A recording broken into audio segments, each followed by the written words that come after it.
the playing field, equity, accessibility, and labor issues. We have three excellent panelists who are going to address these issues one by one in their own way. They're going to have a few minutes to talk, like the first panel did, to share their ideas and their thoughts on what we've been, where we're going.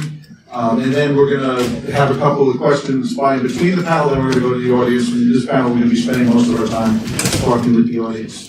To my immediate left is Pat Gatlin, the longest-serving New York City Human Rights Commissioner, also a former Deputy Secretary for Civil Rights for Governor Cuomo. We served together in the Bloomberg administration.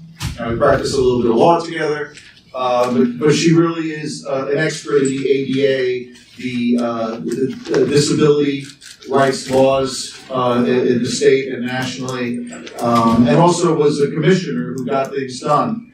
And we're going to hear her perspective as she's been doing some scholarly work on some of these issues as it pertains to for-hire vehicles since she left. And we also have, to her left, we have Jim Canigliaro, Jr., okay, who has a union background. He's an attorney as well, and he worked for PITA, which is the law firm associated with PITA Bishop.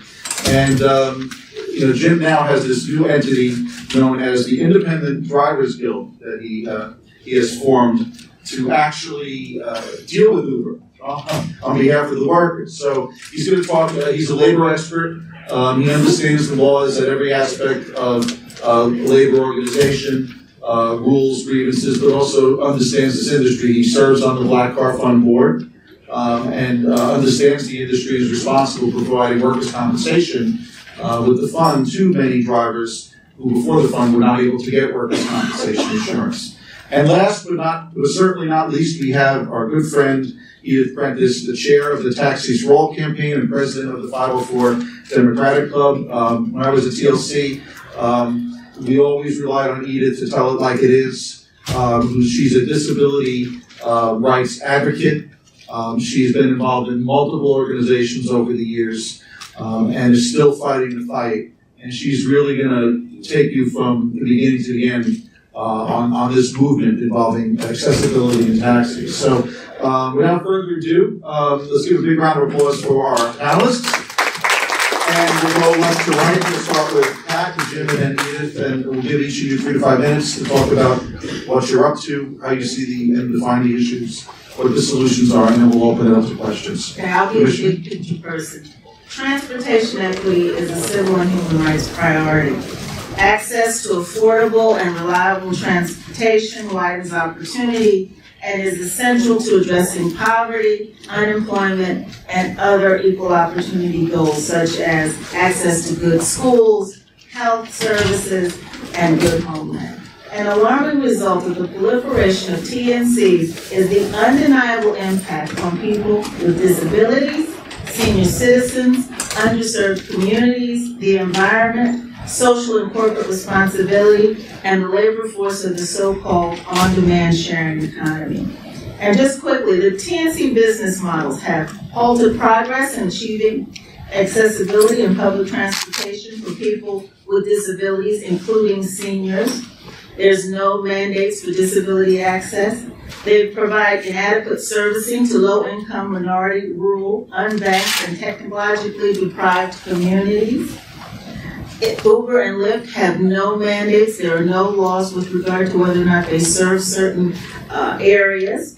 They cause vehicle proliferation and surge pricing, which of course we all know adds to congestion and carbon emission.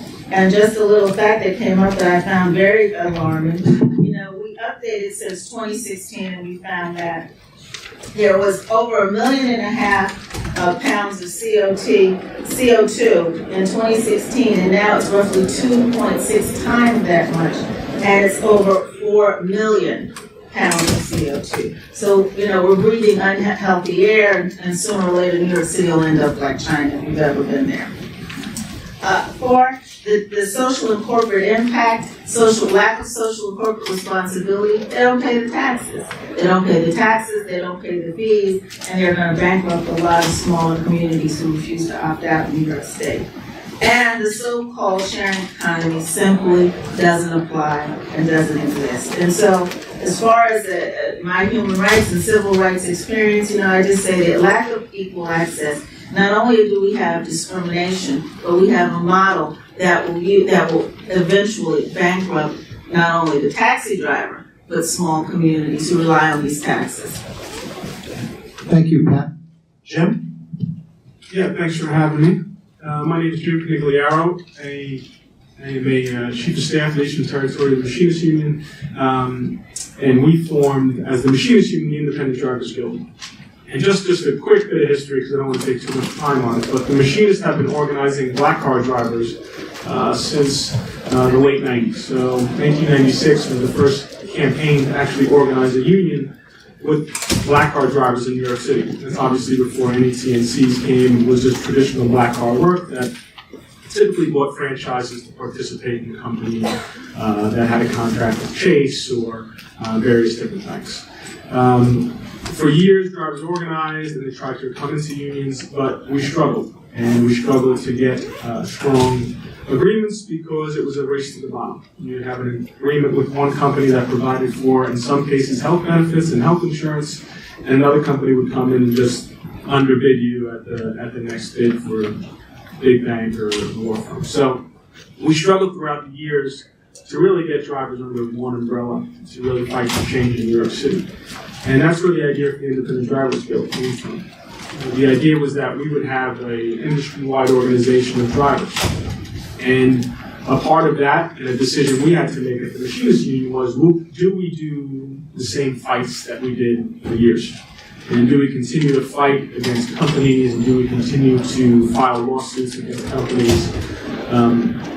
Or do we just say to drivers, come under our group, we want to speak on your behalf, and we want to fight for you? And that was a decision that we made. And unfortunately, drivers need help. And they need that in whatever form it comes. And that form is an association of drivers. And we're going to continue to fight for drivers in New York City. We're currently, we filed a petition at the TLC to have tipping option on the apps.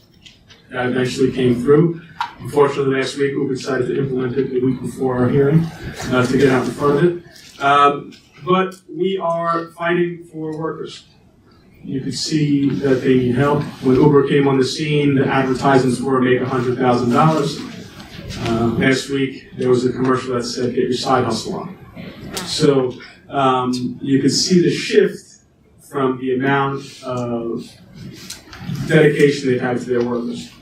TLC reports there's 750 new drivers a week entering the industry, which means there's a serious turnover rate, and which means it's making it harder and harder for drivers to make a living. And so we hope to provide a voice for those drivers.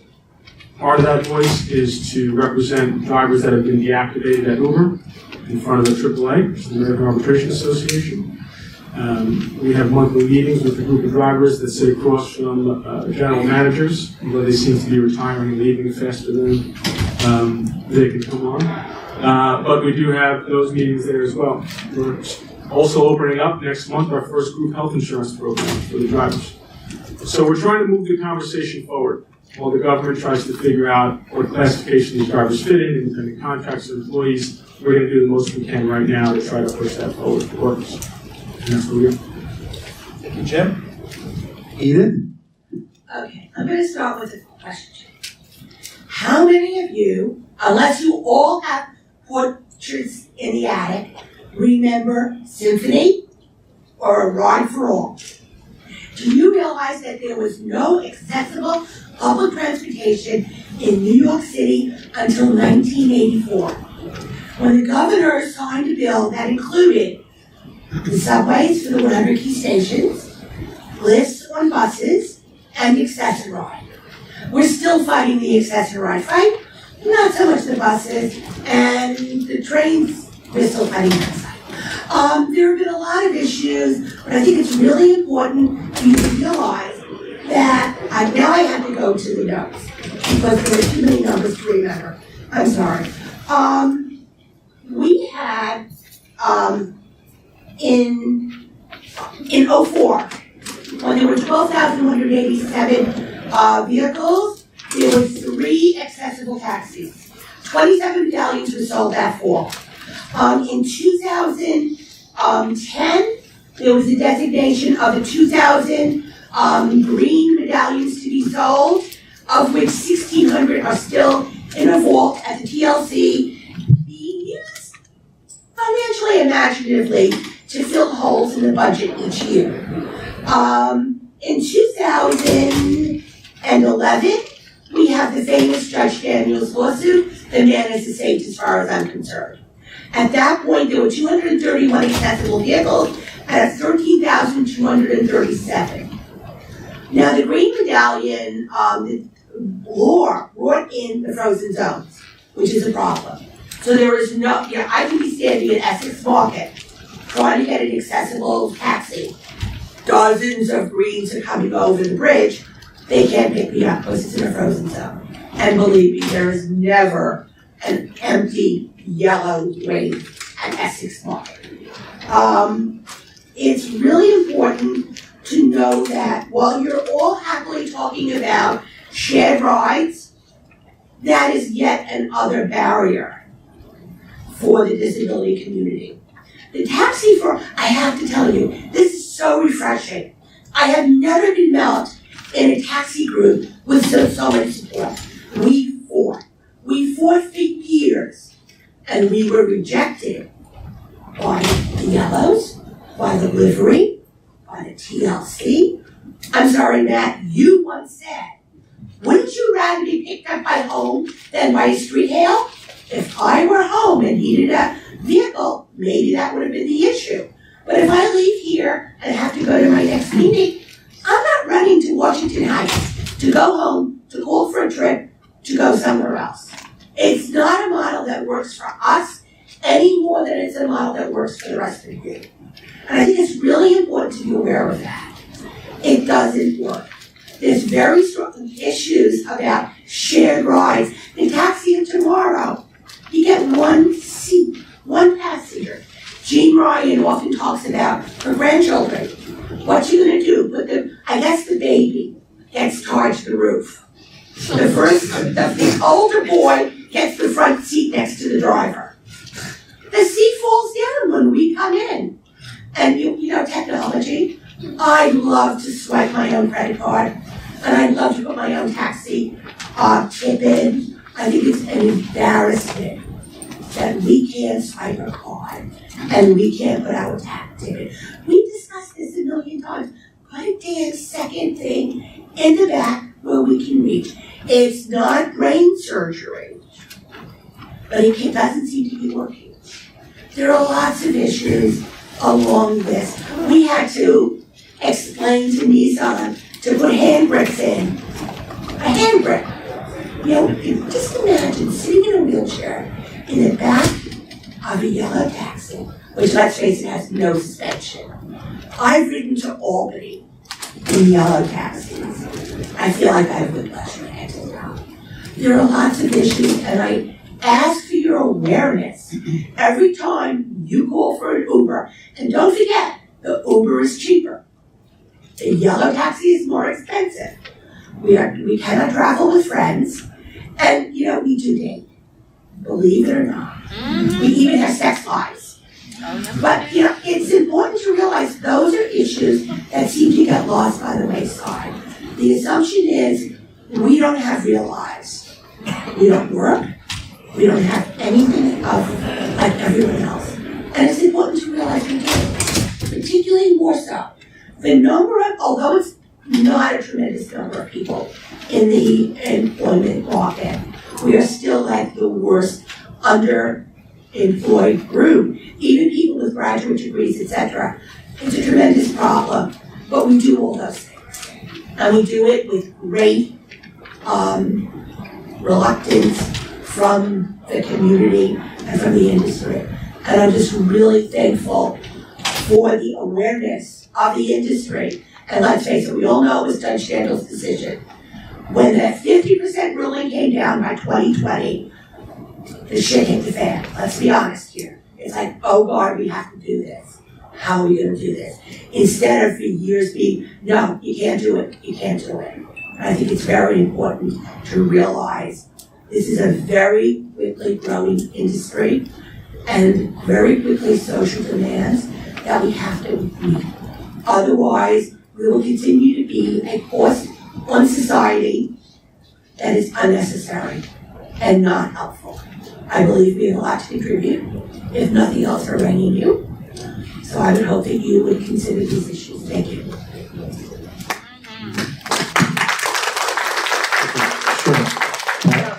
And you talk about it, but let's talk about all the young veterans that are coming Yes. home who are so disabled. If anyone's ever been in a senior, in a nursing rehabilitation place or at St. Albans in the military rehabilitation, there are a lot of young people out there who've returned from all of these wars over all the years who are limbless because of our new medical advantages, quite frankly. And then, and they want to work, and they want to go to work, and they have to live near a subway that has an accessible. Well, they want recreation. Yeah, and they're The unable to best do it, so I just recreation is want to that. not lose them and. No, I'm not. I mean, that's in the underemployed population, although they are, unfortunately to say, often better served than the general population. So, but no, it's a tremendous issue. You also have, remember the era of spinal cord injuries with young black men usually, in, issues on the street, shall we say? It's a real problem.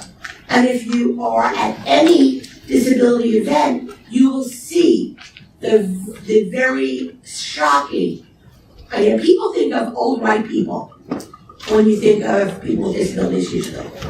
It's not that anymore. It's a very different population, and it is because of medical advances in many cases. Before we deal with the labor issue, just staying on accessibility for a moment, what's the answer? We have, TLC has the call center, they're looking to expand it. We have all these vehicles that were put on the road or were supposed to be put on the road as a result of the ruling and the state law. And then the plan kind of came afterwards and how to display. So what's the solution? I know we can't avoid bringing up the issue of accessorized because there's a tremendous amount of waste there. So how do we fix this system, or at least get the cabs that are out there that are accessible to work for people? I mean, are there any ideas on how we fix The that? Taxis for All campaign has been working for years, trying to promote the utilization of accessible taxis to replace the big white buses. It works in other cities. It's working in the Bay Area. It's working in Chicago. It's working in Baltimore, in Florida. Texas is moving the issue. It's a tremendous savings. The amount of money Accessoride spends, and it's not just Accessoride. We're looking at rehab. We're looking at the VA. We're looking at Medicaid for their transportation for medical appointments. All of those, it's like hundreds of millions of dollars. And we, the numbers were kicked out a number of years ago that cut the cost by contracting with car services at $30. The problem was you didn't have a sufficient end for wheelchair accessibility. Now, yes, only 15% of Accessoride users are wheelchair users or need an accessible train. So you have about 85% of everyone on that white bus could get into a taxi, could get into car service. And the Accessoride has this really strange craziness. At one point, remember when there were lots of people in black cars? And Accessoride. When you got stranded, there was a $60 million contract where they would pick you up at $150 per person just because the system, that's what led to a lot of these. Well, there was also people who were just contracted into the community car service program. Right. But who were not as good at Accessoride as they were at private for law firms. But they were certainly better than Accessoride. It was like this gradient. The top you're a law firm, then you have contracts, and then you have the big white buses. I certainly do not want a group ride. I once took 4 hours from Gold Street to Washington Heights. I got to see 4 out of the 5 boroughs. It's the Gray Line bus tour. I never knew there was a trail yard in the South Bronx until I took Accessoride one day from Washington Heights to Throgstad. I was so great, you know. You always carry a bottle of ice, a book, and a New York Times. But no, we have been fighting for Accessoride to utilize the accessible taxis. I certainly would much prefer a single trip. My first MV1, I am like the poster child for the standard taxi now, MV1. It was such a thrill. It was like, I'm not sharing this trip with 4 other stops. Yeah, I'm outside my building 15 minutes early, because I'm an old Accessoride user from the first go round. I don't keep anyone waiting. I'm really easy. We don't. But the problem is, they pick you up at 6:45 to get you to Queens at 9. That gets a little crazy. We've talked offline, I think all of us have, about, the whole issue of how you fix this. So let me just throw something out there, and I want to get reaction, because it's somewhat what we talked about, but not everything. So, and some of this is personal too, I just don't know why passengers need to be paying more money for any type of fund. Why can't we, since it's well established that the average cost per person, which is 1.5 people on average take these vans, $60 per person is what the cost is. The cost of a livery or a yellow is $15 to $30, maybe even $25, right? So there's millions of dollars saved right there, which could pay for all the retrofits right off the top. All the waste that the MTA has under its roof, pay for the retrofits, the insurance, and for vehicles. And then take those MV1s that the MTA has, couple them with all the accessible yellows, all the greens, and get Uber, frankly, to buy or get a whole bunch of their own, wheelchair accessible vehicles out of their 40,000 or whatever they have. Put them all together under one system with one app that the MTA will delegate to one entity to run, one app, one phone number, and it could be dispatched, it could be in real time, it'll be all over the city, and it will pay for itself from the savings from the MTA's budget where the waste and subsidies are, including that $60 million contract, which is when Accessoride doesn't show up, a limo comes and picks you up, which isn't even accessible. Right. So would this work? Would this work? And as a matter of reparations, really, because the accessible issue has been around for a long time, people who are disabled and wheelchair bound are not really able to, I know I said the wrong word. Yeah, I'll take it. I'll run you over. Don't break do the that. other ribs. That was a slip. People who are paying what the average fare is, maybe there's a thought that they should pay what the subway fare is. So what I'm proposing is that the entire Accessoride system be co-opted and merged with the taxi system. And if the drivers are going to be driving, they should be paid those extra subsidies, just like Uber's paying all the subsidies, right? Why wouldn't that work? And why can't we just do it? And they also should be brought into the general MTA benefits plan. Your Accessoride driver is not employed by the MTA. Right. They are employed by the contractor, and they are employed crap. They have lesser salaries, they have lesser benefits, they have lesser everything under the sun. And that's, come on, it's not right, it's not fair. In fact, they should get, a bonus. Because, we are. So this would work. One system for all. I want that. That there is a very small, let's be honest here, there is a very small population in the disability community that it would not work for, because many of our chairs barely fit into even the taxis tomorrow. I have no footrest. Why? It doesn't fit in the damn taxis. And I'd rather just go without them. But there are a lot of people who have like the roll and gurneys, etc. They don't fit. So we have to keep a little, in there. But yeah, why would any of you want to go through 4 stops unless it was really damn cheap? Because Accessoride does not find 4 people going to the same basic area. Accessoride has 4 bodies, puts them in a bus, and we got the 5-borough tour. And you were kind of jumping out of your seat when Edith was mentioning the workers. And let's be honest, the society in general is somewhat resistant to dealing with people with disabilities in different aspects. We have the dog problem with many ethnic drivers. We have had numerous lawsuits over the fact of Uber and other drivers refusing to accept a dog being in. Hell, that dog is probably cleaner and better managed than 3/4 of your drivers. Have you ever seen a golden retriever drunk at 3 in the morning?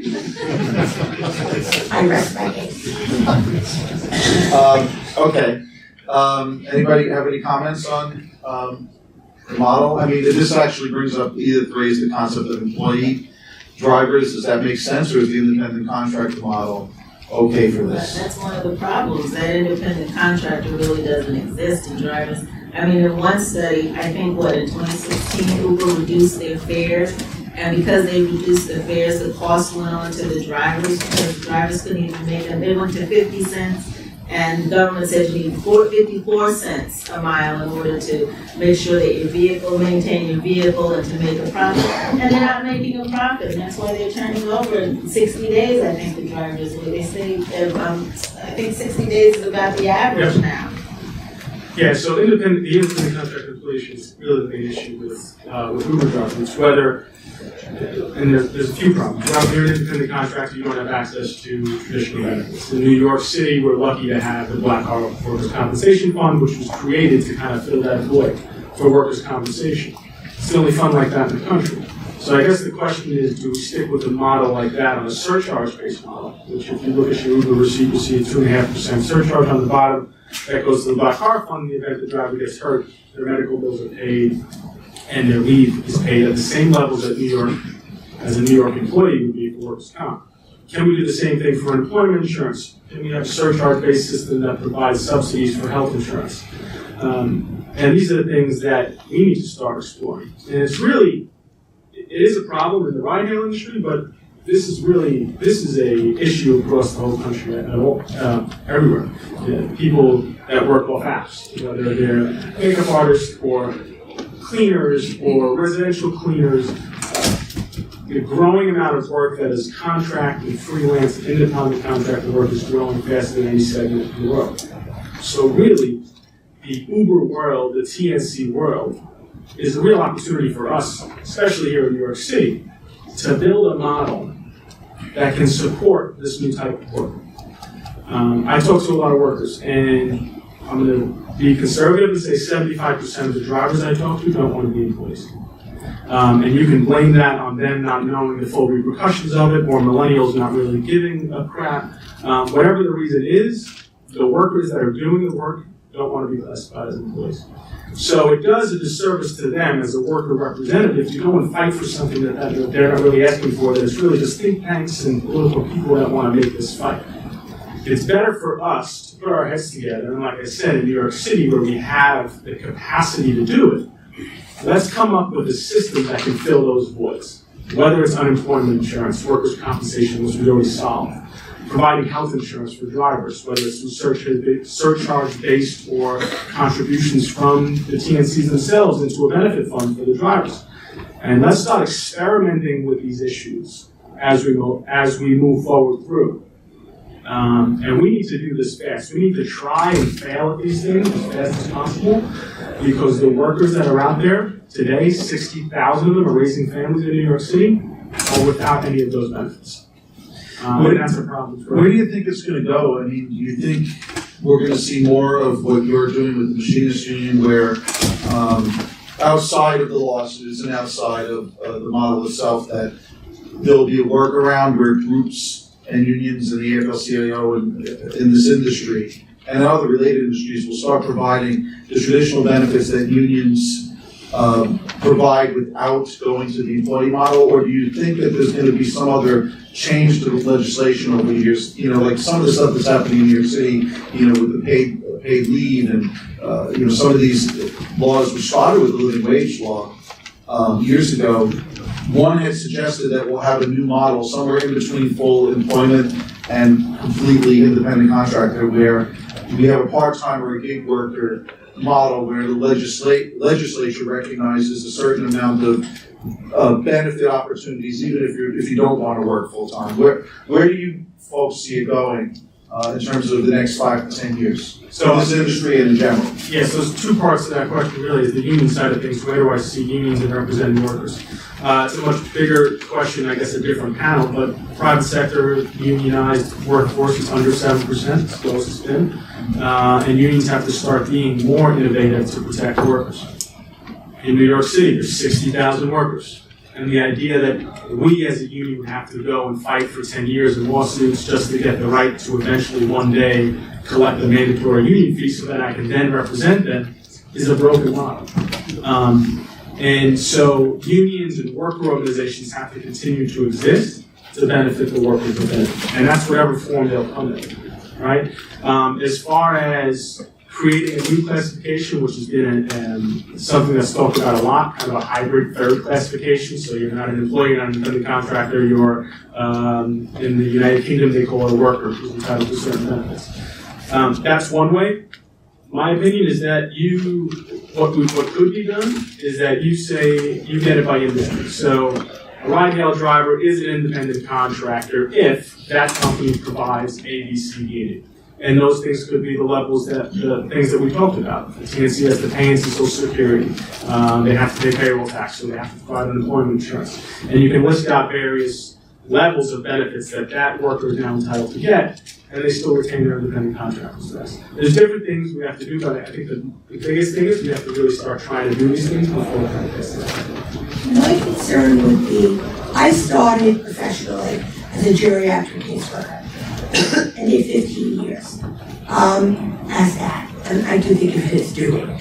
You know, one of the concerns we've had was a lot of people, particularly in my community of Washington Heights, were not in what we would call the general work environment. I had the biggest caseload of SSI and other benefits, and this is not an era where any of us want to think about our parents or us ourselves needing to rely upon those benefits.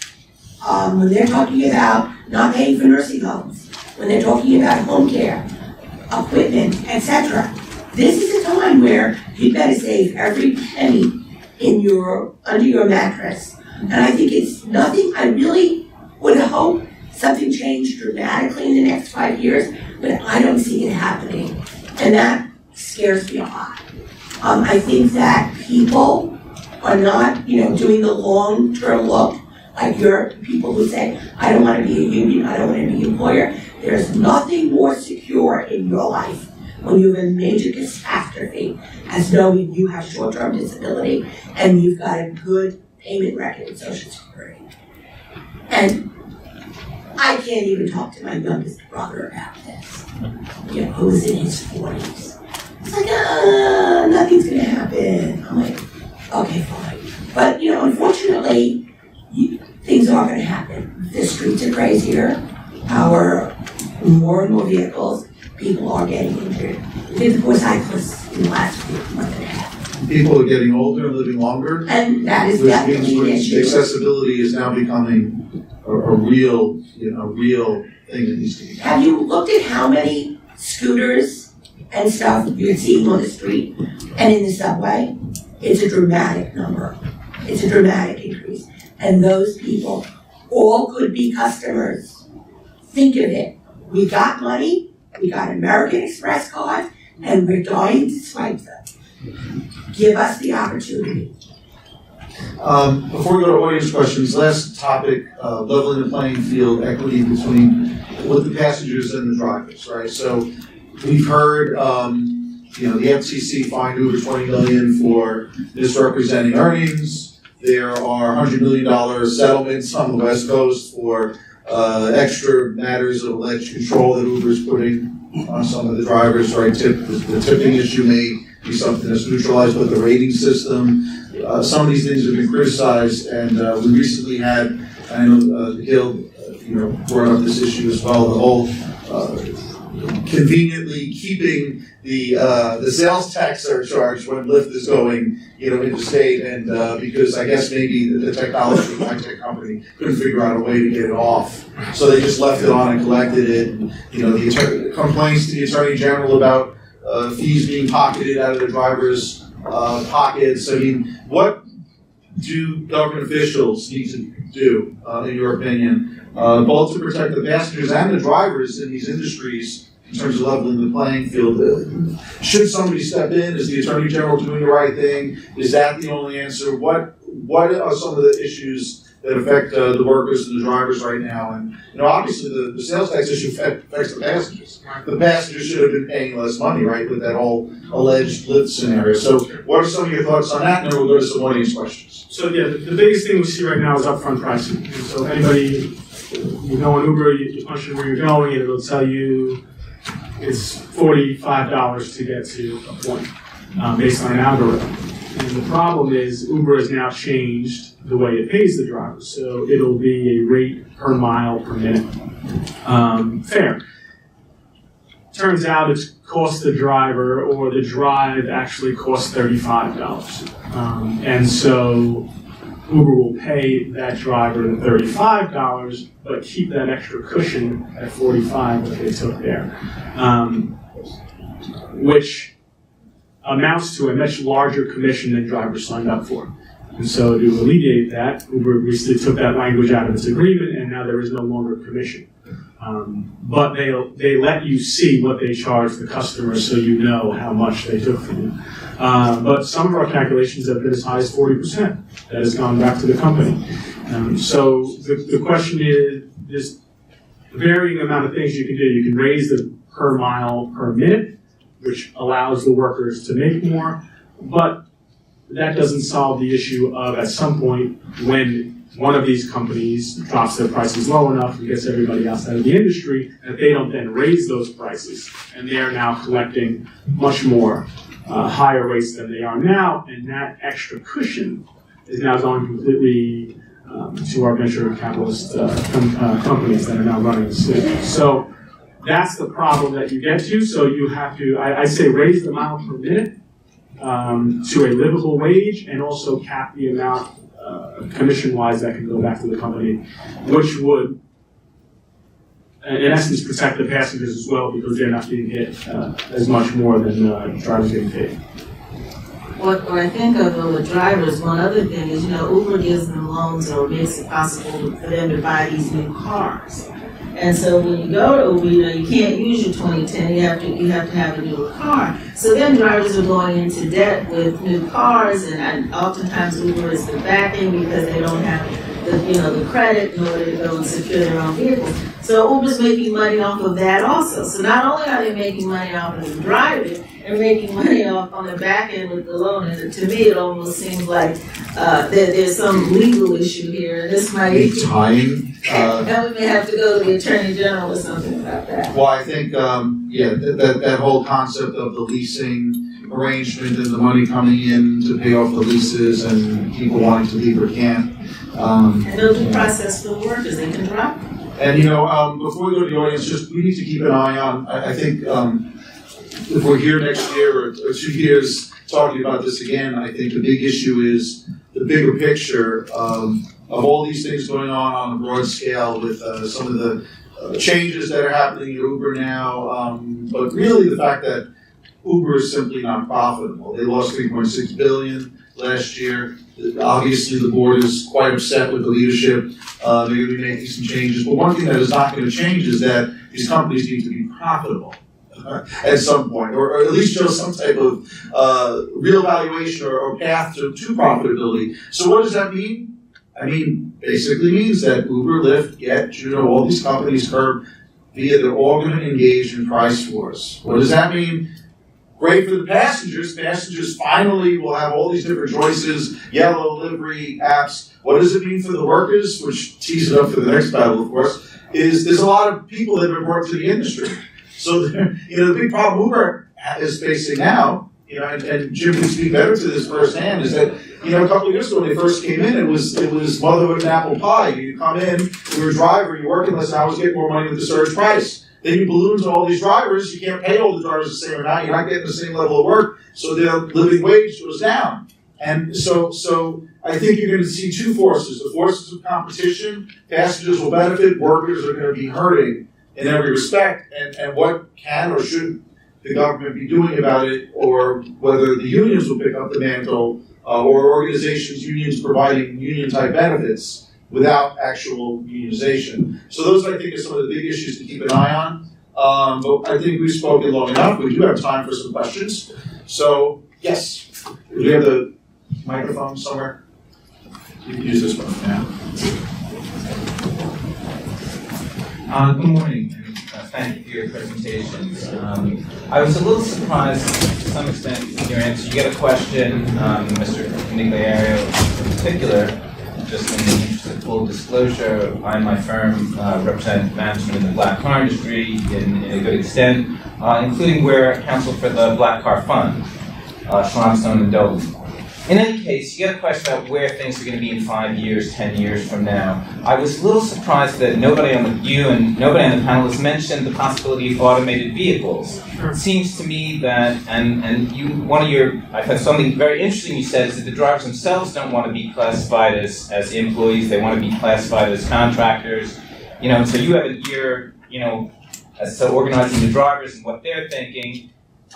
In terms of that, how do you view, what are the drivers' attitudes towards automated vehicles? What is, your organization's attitude towards it? Where do you see that going? Because it seems to me that it's either going to solve many of the problems that people in this panel have been talking about, or just make them completely moot. That's right. Including it just on the disability side, it may solve some of those problems that you were talking about also. Who's going to open the back of it? Who's going to put out the lift? Who's going to secure us? I doubt that any automated any vehicle will be able to do those for the customers who need that service. Unless they get robot drivers or something. Yeah, then they're drivers. So that's a great point of that, and I'll just say the drivers, it scares them. It's a scary thought, right? And the crappy thing about it is that they're the people that are making the company so much money. And to have the CEO out there at the same time saying in the papers, we need to get that other guy out of the car, is damaging to the workers. Are they trying to, sorry to interrupt, but are they trying to slow it down, or do they want to make it not happen, or what is the... Yeah, I mean, we've announced that we would fight it in New York City until the end, right? But again, it's one of those things that we need to start talking about now. It's the same in every other industry. My union is a machinist union. 3D printing is a huge problem in those industries as well, so it's happening everywhere, automation. There's a real question as to whether this is a real point of technological unemployment, is whether we get to that point, or this is, the ATM example that everybody uses, right? So the ATM machine actually created more jobs by eliminating bank tellers than it lost. The problem is drivers aren't being trained and won't be able to have those new jobs. So I think we need to start talking about, rather than stopping it, start talking about training, start talking about how drivers could also profit off of the data and the work that they did to try to bring them together. Okay, good points. Yes. Yes, Matt. A few weeks ago, Uber announced that it was paying back their drivers tens of millions of dollars. We had written a letter to the Attorney General requesting that he review, because last year he had come up with a major settlement against Jet Management, a taxi company, for failure to pay the drivers properly. Are you comfortable, as someone who represents workers, to allow Uber to self-correct without government intervention? It seems to me that's part of the double standard that we've talked about all morning. The Attorney General has yet to reply to our letter. And in his press release, he said very clearly that anyone who has a complaint should bring it to our attention, no matter who you are.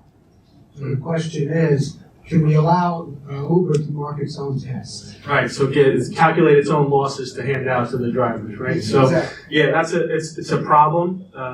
It's something that we're obviously looking into, trying to get reports from drivers as to how much they believe that they are owed. And we're in the investigation stage, trying to figure that out. The other problem with the refund is a lot of Uber drivers, as was mentioned earlier, may have other drivers that work for them. And so a lot of those fleet owners might not be getting all the money back as well. So we're obviously investigating all those charges, but yeah, I'm not sure we could just allow them to make their own calculations and get them. Okay, yes, in the corner? I think in terms of leveling the playing field, in terms of leveling the playing field, although it might not be so great for the consumer, but I think that if everybody had to put in a similar kind of investment in order to be part of this industry, it would control the amount of vehicles, the competition between drivers, and along with regulation. If everybody had to make an investment in order to pay to play, so to speak, I think that would create some kind of leveling of the playing field for everybody. You mean like a medallion system for TNC? Yes, that's right. As long as Uber doesn't own them, right? That's for the workers to own. Well, I don't know how that would work, but. Well, like the black car industry, right? I mean, they have the co-ops and the franchises, or, does anybody have any thoughts on? Because right now, I mean, for instance, the medallion owners still have to pay their bills for being part of this industry, that everybody seems to be sharing the same market. Right. It's not supposed to be that way. Right, owners typically treat their property better than leaseholders in many instances. That's the whole point of the medallion system, right? So any thoughts on that? Do we have one system of medallions for all? Well, you said the black car industry, people would pay $35,000, $50,000 for a franchise agreement that was really just a piece of paper that allowed them to drive for the company. But that was unfortunately because of the rules that the TLC set out. In order to be a black car company, you either had to sell a franchise or be a co-op. But it's an issue, same thing with black car drivers. They've invested a lot of money into their cars and they've lost a lot of that value. You can't you can't transfer a franchise to anybody in the industry. You'd be crazy to do.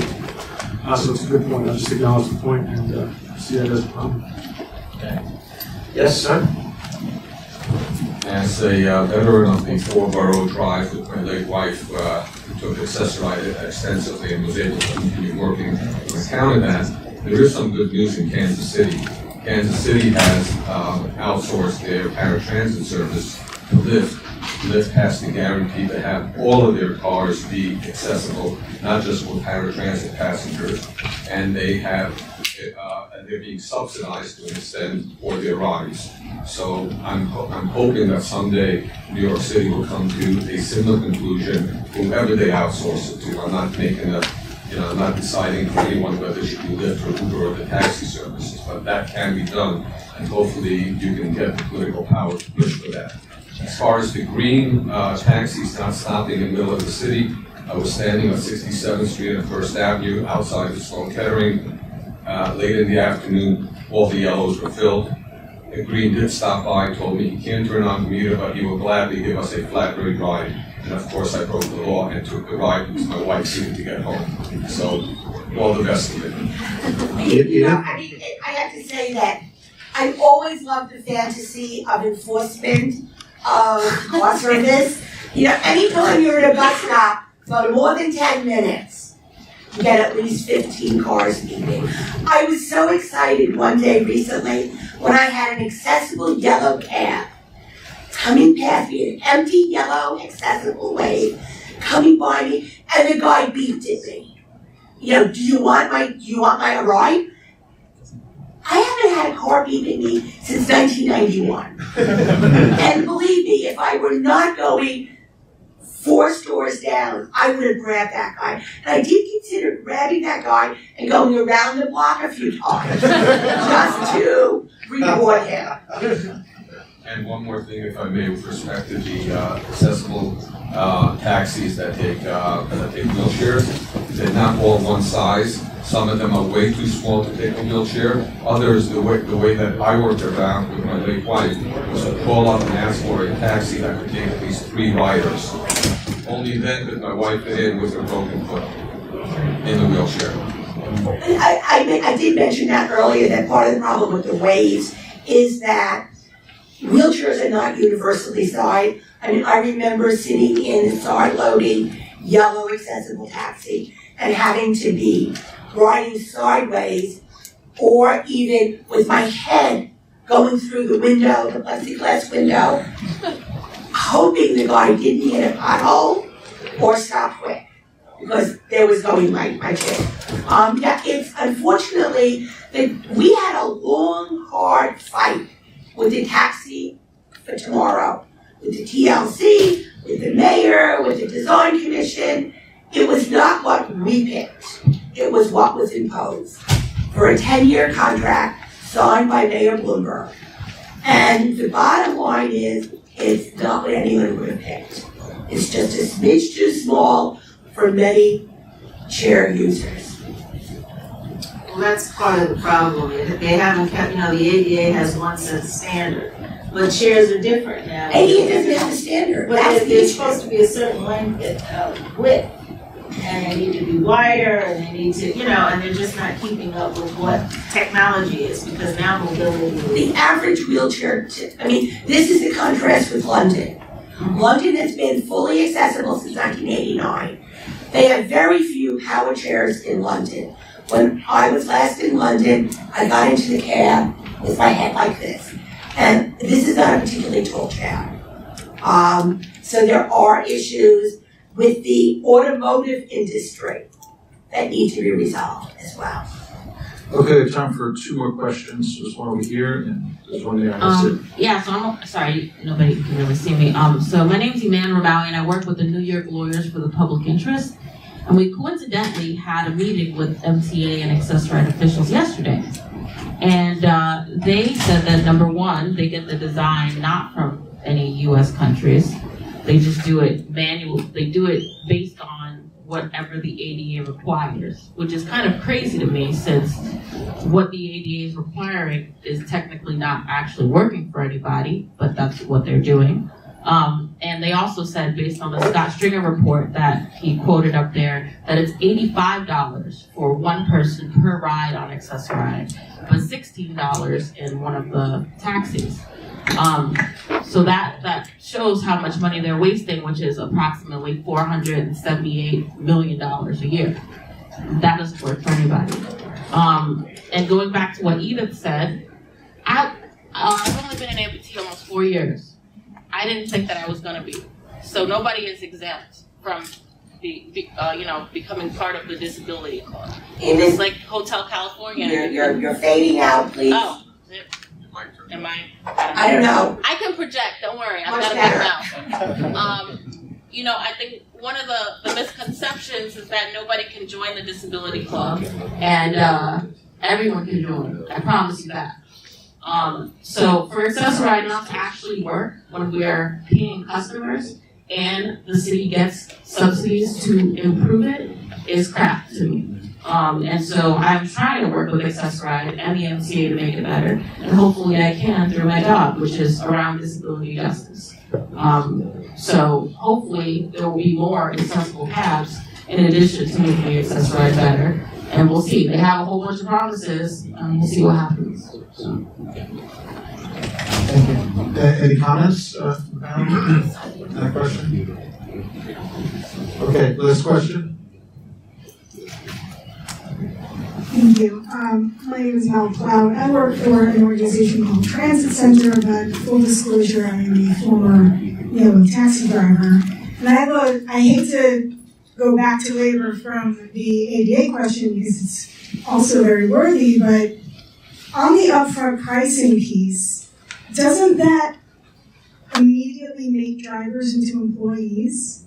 I mean, there's like a criteria, and if I'm selling burgers at McDonald's and not getting paid the price of the burger, then I'm no longer an independent contractor. Right? I mean, doesn't that immediately? It immediately brings up another factor in that classification fight where an independent contractor or an entrepreneur would have the ability to kind of make as much money as they would want. And now Uber and some of the other companies moving towards this too are just paying them basically what they want based on their amount per minute. So it definitely changes the scale a little bit more towards employees. Definitely makes for those factors. You're the one with the famous blog, right? Okay, I knew I recognized you. Okay, well, this was a great discussion. Let's give a round of applause for our panelists.